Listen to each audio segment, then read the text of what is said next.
Outwitting the Devil. I literally have that book on display on my bookcase to the right of me. I have that book and two other books.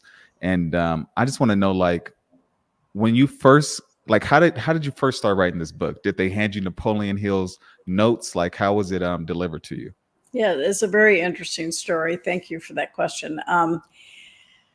The month we released 3 Feet from Gold, which was my first book with the foundation, Don Green, who's the head of the foundation, called me and said, Sharon, we just got this manuscript and I have no clue what to do with it. So he sent it to me, and I do most of my writing in San Diego. So I live in Arizona, but I got the manuscript and went over to the beach to read it. And it literally was typed on a handwritten typewriter. So it was Napoleon Hill's manuscript, and he had handwritten notes in the margins. So it was like I was actually having a conversation with him.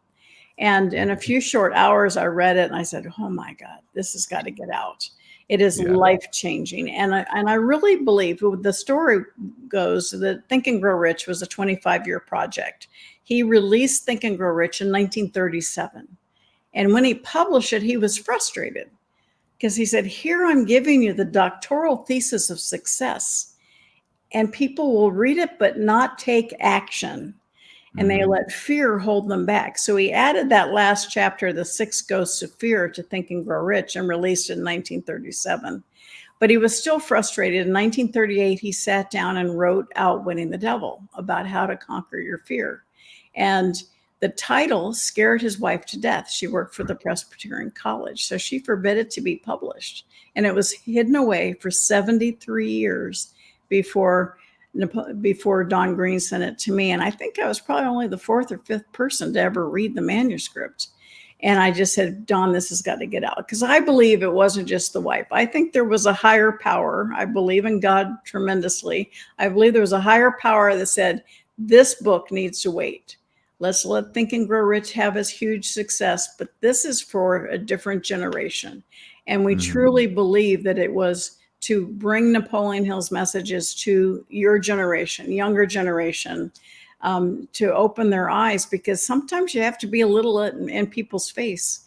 And this book is a little in your face, because Napoleon Hill takes on every single taboo: sex, politics, religion, education, diet, all of it. And you know what? He wrote it in 1938, but it is as true today as when he wrote it in 1938. And it really, he says in the book, you can believe I'm talking to the real devil or an imaginary devil. Will you derive any benefit from what I share? And boy, do we. And when we did the Audible version, I don't know if you've listened to that, but I have. oh, well, you have to download that, because I made them get 2 actors to act the part in the interrogation of the devil. And the devil's voice is low and grovelly. So, I mean, it's just, I have people calling me, I had to pull off the side of the road, Sharon. This is crazy. It really goes into your spirit and your soul. You can feel it.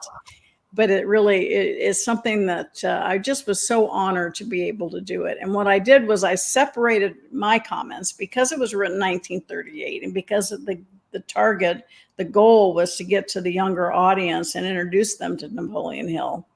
I annotated it, which is in a different typeface. It's bold. So diehard Napoleon Hill fans don't need to read my stuff. They can just read right through. But for others that are being introduced to him, it kind of compares what was happening to 38 to the reality in today's world. And it was just an incredibly fun project and impactful one. People are just, it's changing hundreds of people's lives.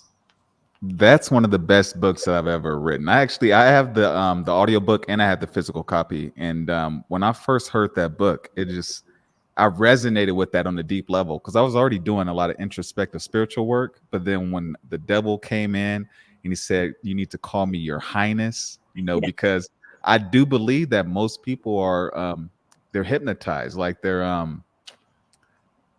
the Walking Dead, like they're just unconscious of like how they're being as he named them, manipulated. drifters. They're drifters. They're just drifting through life, going with the flow. People say, well, whatever, what would you like to do? Whatever. Well, no, what would you like to do? Make a decision. And so he talks about 98% of the population do not control their own thoughts.